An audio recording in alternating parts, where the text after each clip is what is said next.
বাবার বাড়ি আসলে মেয়েদের কাজ একটু কমই হয়, একটু রেস্টটা পাওয়া যায়। শ্বশুরবাড়ি থাকলে কিন্তু সেটা আর হয় না। আমার ক্ষেত্রেও সেটাই হয়েছে।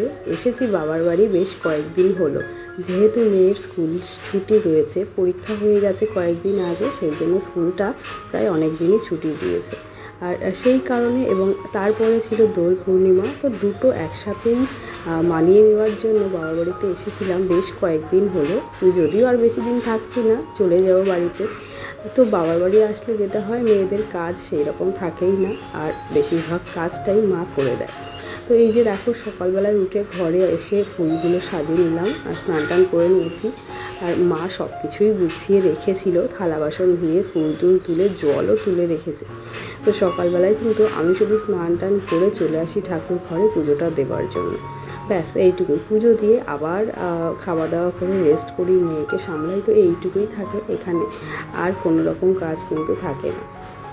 তো যাই হোক, এইদিকে দেখো এসে নিয়ে গোপালসোনাকে ঘুম থেকে তুলে এরপরে আমি প্রসাদ বা ভোগ যেটা দেবো সেইটাকে রেডি করছিলাম।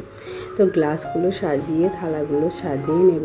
মা দেখো ধুয়েই রেখেছে, সব কিছু ধুয়ে রেডি করে গুছিয়ে রেখে দিয়েছে। আর এইদিকে সকালবেলায় কদিন থেকে ফলের ভোগটাই নিবেদন করছি, যেহেতু বাড়িতে পুজো ছিল। দোল পূর্ণিমার দিন আমাদের বাড়িতে লক্ষ্মীনারায়ণ পুজো হয়েছে এইখানে। তো সেই পুজো উপলক্ষে ফল কিছু ছিলই ঘরে, সেইগুলো দিয়েই পুজো দেওয়া হচ্ছে বলে এখনও ফল রয়েছে। তো প্রতিদিন সকালবেলা সেই জন্য ফলের ভোগটাই নিবেদন করা হয়।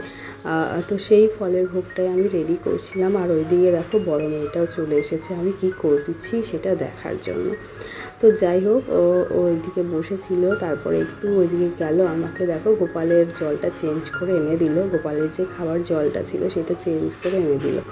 তো যাই হোক, তারপরে দেখো এইদিকে আঙুর ফলগুলো আমি খুব ভালো করে ধুয়ে পরিষ্কার করে রাখছিলাম, যেহেতু অনেক দিন ঘরে ছিল সেই জন্য একটু কালো কালো হয়ে যাচ্ছিলো, সেইগুলো ফেলে পরিষ্কার করে দিচ্ছিলাম।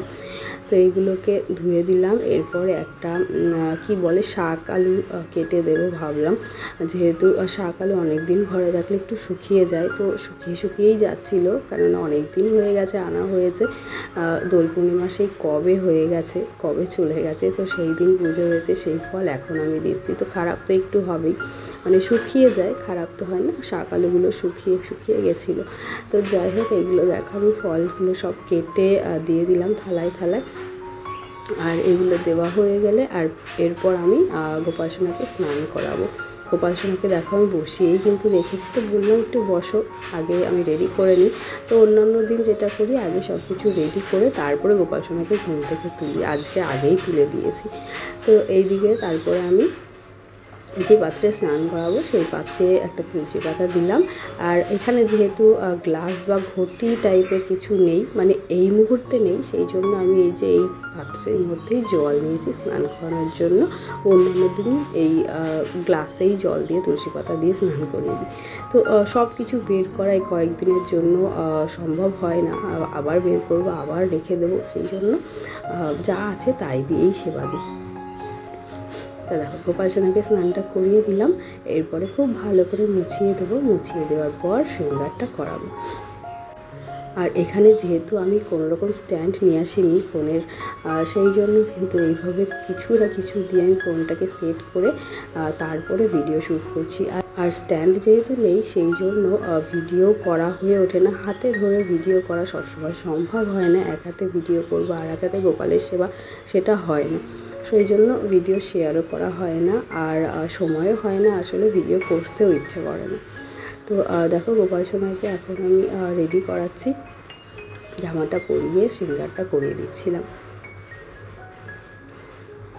তো শৃঙ্গার করানো হয়ে গেলে তারপর আমি হাতের বাঁশিটা দিলাম, দিয়ে আয়নাটা দর্শন করিয়ে দেবো। আয়না দর্শন তো করাতেই হয়, আর এই ছোটো আয়নাটাই নিয়ে এসেছি, বড় আয়নাটা আর আনিনি।